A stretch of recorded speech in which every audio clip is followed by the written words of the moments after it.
Maple glazed carrots are sweet, savory, and slightly caramelized side dish that pairs amazing with any protein. This recipe is simple. It just requires a few ingredients to enhance the natural sweetness of the carrots. Let me show you how I make them. For the full ingredient list, check the description box below, but enough talking, let's get cooking. For the carrots for this recipe, I'm choosing carrots that are pretty uniform in thickness. So these are all about like an inch, maybe a little bit less, maybe a little bit more in diameter. They're also the straightest ones. You don't want carrots that are super thick. They're just gonna take too long to cook. You may need to cut those differently than I'm gonna show you now. First, we're gonna take the peel off the outside of these carrots. And you can do this with carrots with the peel on, but these are just regular supermarket carrots, so sometimes they get a little ratty on the outside, so we're definitely gonna peel these. But if you got carrots fresh out of your garden, or maybe you go to like a farmer's market and they got nice looking carrots, just wash those, you can keep the peel on. So now to trim our carrot, we're gonna cut one end off and we'll cut the other end. And now we're gonna put what's called an oblique cut or a roll cut. This is just like alternating diagonals. So I'm gonna hold the knife on a diagonal, I'm gonna cut, and then I'm gonna push that aside, and then I'm gonna turn this halfway, and I'm just keeping them on little diagonals. So they're like these little triangles, but they don't come to like a triangle point, and they just have like two diagonals on them, but they're not diagonal. This is how I like to cut it. You can just simplify it and just cut them into little rings too. Or you can roll it, and you don't have to roll it. You could just take your knife and cut them on little diagonals like this. Some people will say that's the incorrect way. I think however you get the job done, you get the job done. So into little obliques or roll cuts.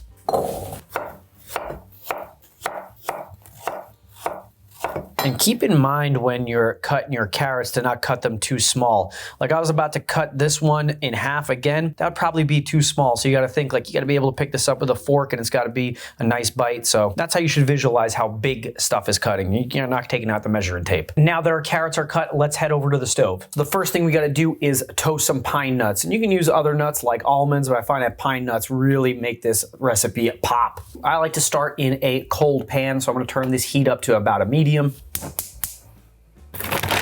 And now in the cold pan, we're gonna put our pine nuts.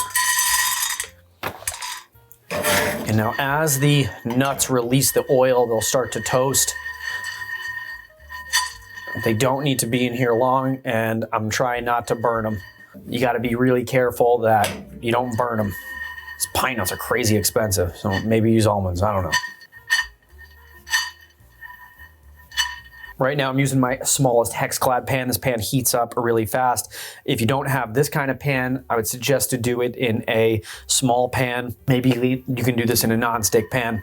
And we're a dry toast in these. We don't need to put any oil or anything in there. These nuts have plenty of oil, so as the nut heats up, it'll start to release the oil. In fact, that's the first thing you'll start to see is that these nuts will start to get like a little bit of glaze because the oil will start to get released. And I'm constantly moving them around so they don't burn.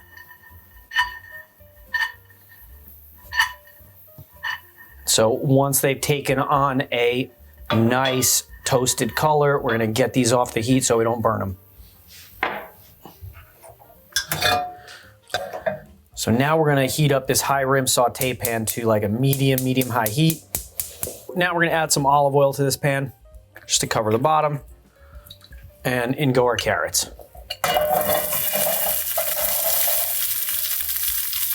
I'm gonna move the carrots around the pan so they get nice and coated with the oil. I'm gonna cook these for about 2 to 3 minutes until they start to get just a little bit of browning on the outside or a little bit of change in texture. Carrots really don't get too brown. They might just get just a little bit of like crust on the outside. So after these have had a chance to cook for a little bit, we're gonna season these with a pinch of salt because we're gonna season along the way. And a little fresh ground black pepper.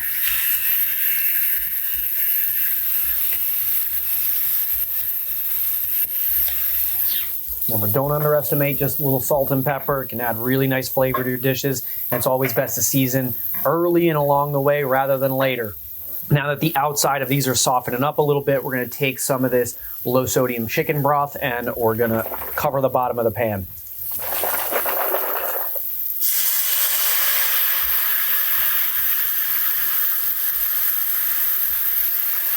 You don't want too much in there because you're going to have to reduce it after. You just want enough just to cover the bottom of the pan. And now we're going to put the lid on and let these steam for about 10 minutes. And we're going to reduce the heat down to like a medium lowish heat. So these have been steaming for about 10 minutes. You can see a lot of the broth that we put in has evaporated. And that's a good thing because we're going to reduce this down just even a touch more. If I wanted to check if one of these was tender, I'll probably choose the biggest one and I'll see if I need to add a little bit more broth and cook this for a little longer or this is good. So I'll just take my knife and push it right through the biggest one. And it seems this went through without any resistance. These are good to go. All of that broth that we put in has evaporated. You can see that there's no liquid on the bottom of the pan anymore. It's just a little bit of that oil and the residue from the broth, where that's where that flavor is. So now from here, we're going to add 2 tablespoons of butter and let this butter melt. I've also turned the heat up in the pan to a medium heat. Once the butter is melted, we're going to add a little bit of cinnamon. It's really going to match nicely with the sweetness of the carrots and the maple syrup. And we're going to microplane a little nutmeg in there. Not much, just a little. Nutmeg goes a long way. We're putting that in before the maple syrup so these spices get a chance to toast and really bring out their flavor. This smells amazing in here with the cinnamon, the nutmeg cooking inside this oil and butter and this carrot and chicken stock mixture. And I guess if you wanted to keep this veggie, you could use veggie stock, but I use that chicken stock. Now we're also going to just season with just a touch more salt. Now let's put in some of this beautiful maple syrup. So this is maple syrup out of my friend's farm in Minnesota. She makes maple syrup fresh. She sends me a batch. In fact, I was just talking to her. She's not doing it this year because they had a mild winter, and so she's not doing any maple syrup, and they're going to let the trees chill out for a little bit. But this stuff is pure gold. But use the best maple syrup. Remember, quality in, quality out. And I'm going to put a couple spoonfuls of that in there.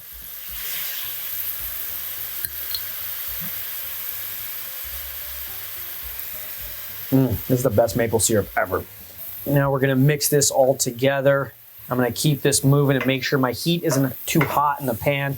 I don't want to burn any of this maple syrup. I just want it to reduce a little bit so it all sticks to the carrots nicely. If at any time I think I'm at risk of burning, I'll remove it from the heat.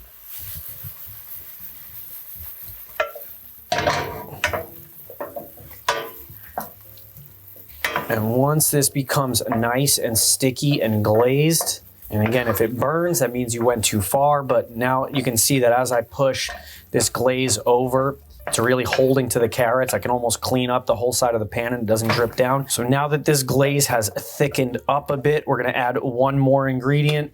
We're gonna add a little bit of this balsamic vinegar for some acidity. It's also gonna add another sweetness note, just a little bit. And now we're gonna just keep mixing this around the pan so the carrots are well coated in this sauce that we got here. And once this gets thick enough, then we are done. And don't turn your back on this because this can go from liquidy to burnt really fast because of all that sugar in the maple syrup. And you're trying to reduce it enough so that the liquid doesn't run and it clings to the carrots. So they are glazed. Okay, I think if I let this go any longer, this is gonna burn. So this is done. We're gonna shut this off the heat. And now let's mix everything together and plate this. So now let's take these carrots and let's put them in our serving bowl.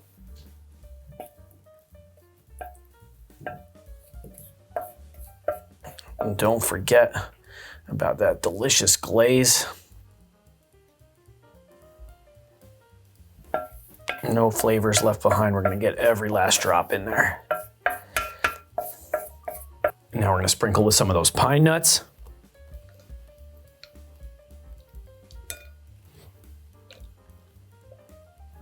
And a little fresh chopped parsley. This green's really gonna contrast all the earthy tones in here. It's really gonna make this dish pop. And now look how amazing these carrots look. I've never really been excited about eating carrots, but these look absolutely amazing. The glaze is clinging real nicely. It's nice and thick. The pine nuts. Let's see if we can get a little bit more of that glaze on top of these.